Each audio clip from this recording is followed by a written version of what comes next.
Bienvenue dans notre dernière édition des nouvelles hebdomadaires de Nautical Channel Sports. Le calendrier global des sports d'eau est finalisé. Et donc, en voici les grandes lignes maintenant. Après 14 jours de mer, les co-skippers Breitmeier et Ribes gagnent la transatlantique Barcelone-San Francisco en IMOCA 60.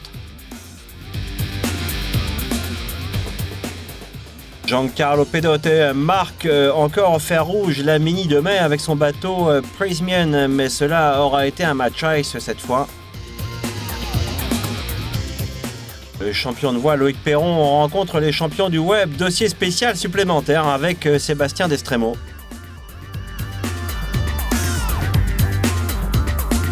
Gary Hunt et Rachel Simpson sortent de l'enfer du championnat du monde de plongeon de falaise à Fort Worth au Texas.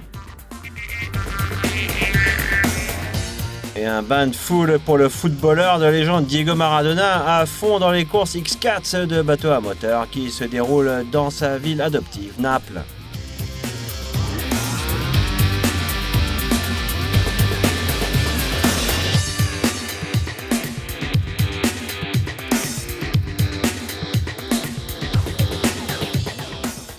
Yann Williams et l'équipe du GAC Pinda remportent la Match Cup d'Allemagne qui ouvre la saison du championnat du monde Al-Paris de Match Race. NC Sports, plongé dans l'action.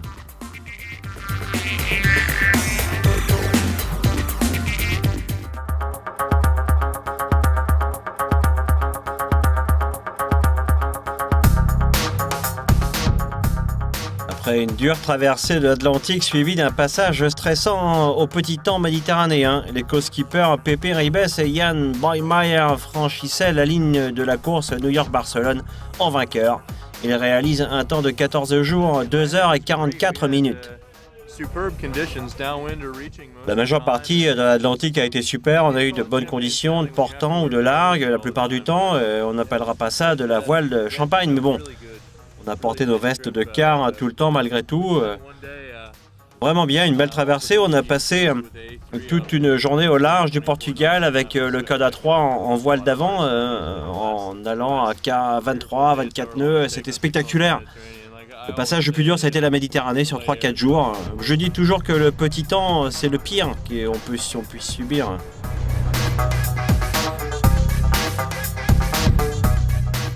Les navigateurs ont salué la foule et leur famille sur la fameuse avenue Rambla alors que la ville se prépare à la Barcelona World Race pour le 31 décembre. À juste 9000 derrière le local, Neutrogena de Guillermo Altadil et José Muoz terminent second après s'être débattu contre les cales le long de la côte espagnole. Le lendemain, Tim Gaez, des co-skippers Ana Corbella et du Chilien Gérard Marin complétaient le podium de cette édition 2014 de la course New York-Barcelone.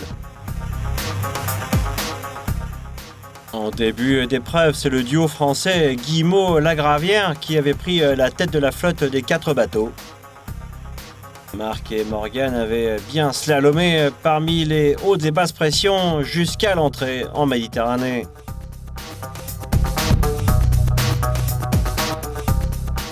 Le 11e jour, dans de fortes rafales, durant une manœuvre à l'avant, Guimont était projeté sur le pont au passage d'une grosse vague. La Gravière l'aidait rapidement, le raccompagnant en cockpit suite à un choc important à la poitrine. Les 2 skippers décidaient alors de se réfugier à Cadiz, abandonnant la course.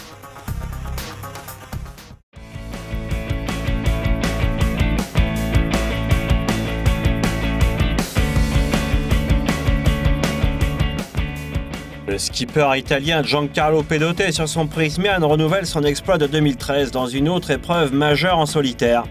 Il gagne pour la 4e fois de suite une étape du circuit français des Mini 6-5 du trophée Agnès Perron, aussi connu sous le nom de Mini en mai.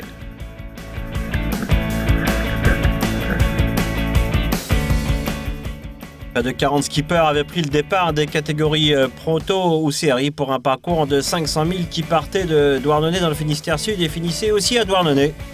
Et cela a été également une victoire pour le concepteur, inventeur des étraves arrondies de ces nouveaux mini. Effectivement, Prysmian et Giancarlo ont affronté le cultisol du navigateur français David Baudard sur un plan identique de déraison. En fait, les deux skippers distançaient la flotte des prototypes et entamaient un match race à chaque passage de marque. Tout d'abord au sud vers l'Orient dans le Morbihan et autour de l'île de Groix, puis à la bouée de Quiberon et à nouveau en remontant vers Douarnenez. La séparation des deux bateaux à Étravronde se produisait avant le passage des deux dernières marques, juste 30 000 avant l'arrivée. Pédoté trouvait un peu plus de vent avec son option au large et mettait une demi-heure à Baudard qui en restait quant à lui près de la côte. Giancarlo termine en 1 jour, 5 heures et 52 minutes et aurait pu battre son propre record de 2013. Mais avec la Mini de mai dans son escarcelle, cet ancien champion du monde prend une option sérieuse à la victoire 2014 sur le circuit. Après cette victoire historique.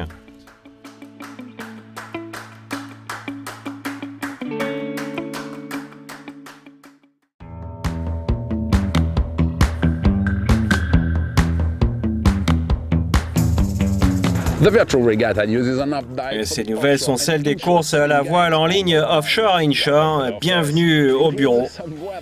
On parlera de quelques analyses météo, on aura quelques interviews de joueurs et puis on examinera quelques tutoriels conçus pour une équipe de spécialistes.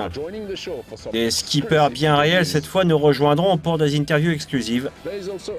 Le Virtual Regatta Tour est l'occasion unique d'échanger et de passer du bon temps entre joueurs. Le 5 juin à Nantes, Loïc Perron, l'ambassadeur de Virtual Regatta, nous a fait partager son enthousiasme pour ces courses virtuelles. J'aime bien Virtual Regatta, tu le sais. I love Virtual Regatta, you know that. We already spoke about it at length. But what I really enjoy the most is to actually meet some of the players, to put a real face to a name. That's the whole point of this gathering. En général des pseudos, parce que tout le monde se cache un peu. Partageant aussi une bière bien fraîche, nous sommes avec le skipper de Banzai qui a gagné la Normandie Race virtuelle. The race was very technical. I was amongst the players who sailed very aggressively and it paid off. I was very lucky. The key point was near Guernsey Island on the eve of the arrival. You really had to time your tack to perfection.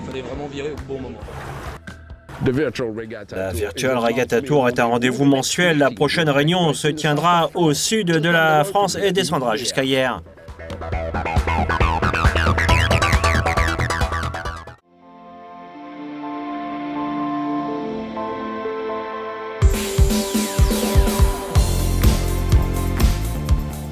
Il l'appelle la porte de la mort et avec une température proche de 38 Celsius, eh bien, elle porte bien son nom.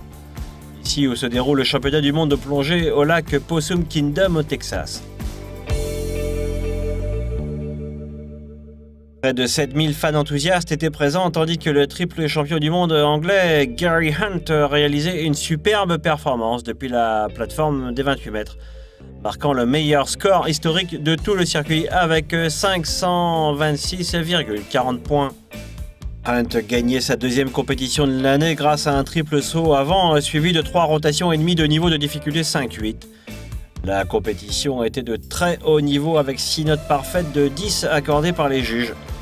L'actuel champion du monde russe Artem Silchenko termine second, alors que l'américain Steven Lobou prend la 3e place au légendaire plongeur colombien Orlando Duke.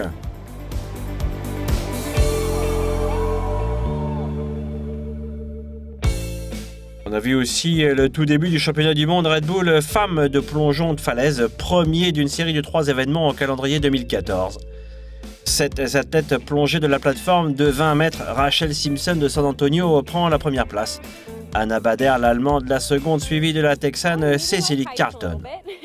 Eh bien, il faut un peu aimer l'altitude et puis avoir confiance, mais la chose la plus importante, c'est d'avoir un bon entraînement. Chaque compétition sera différente si les conditions, le son et la vue de l'eau en bas, le vent. Il faut être là et se souvenir que vous l'avez déjà fait des centaines, des milliers de fois. Et que vous avez ça dans le sang et que vous ne pouvez pas laisser votre mental vous dominer. Et donc c'est important d'avoir une bonne confiance, un bon mental.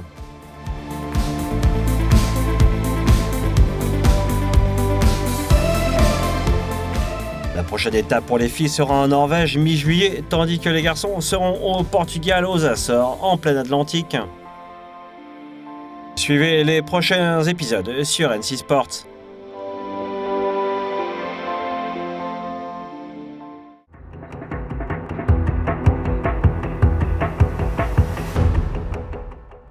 On a assisté à un spectaculaire Grand Prix de bateau à moteur en baie de Naples lors de la 3e étape du championnat du monde de X4.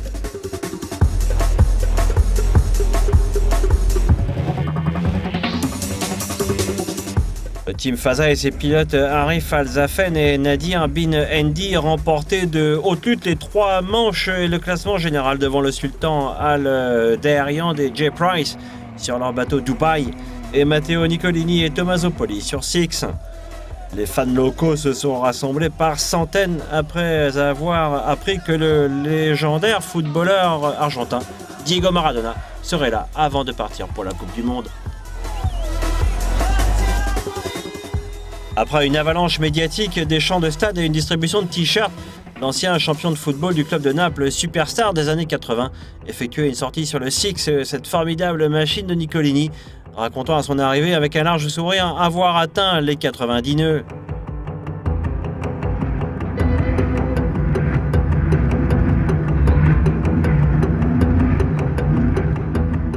Maradona, qui s'était impliqué dans le circuit depuis l'année dernière, a remis les trophées aux vainqueurs de cette édition UIM Skydive Dubai des championnats du monde de X4.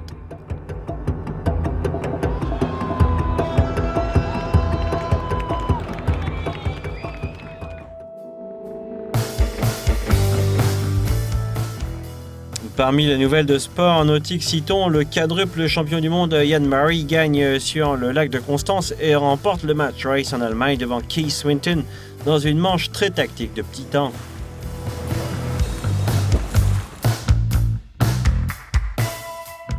Les deux équipes Gag Pindar de Williams et Alpari FX de Swinton gagnent leur demi-finale 2-0 contre Mathieu Richard et Phil Robertson. La finale Angleterre-Australie s'est jouée à Langernagen lors du pré-départ. Williams poussait Swinton sur le bateau comité, lui infligeant une pénalité qui ne lui laissait aucune chance pour revenir sur ses Bavaria 40 de croisière.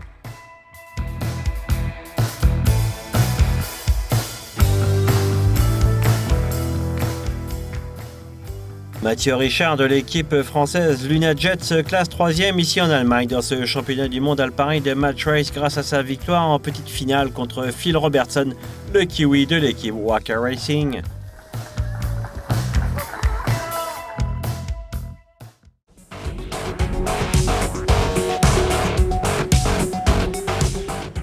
Pour plus d'infos sur les grands prix nautiques, regardez notre émission de samedi et les commentaires NC Sport.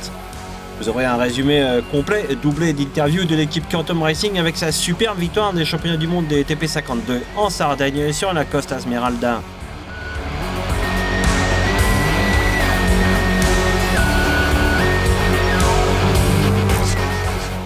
Plongez dans l'action avec Nautical Channel Sports.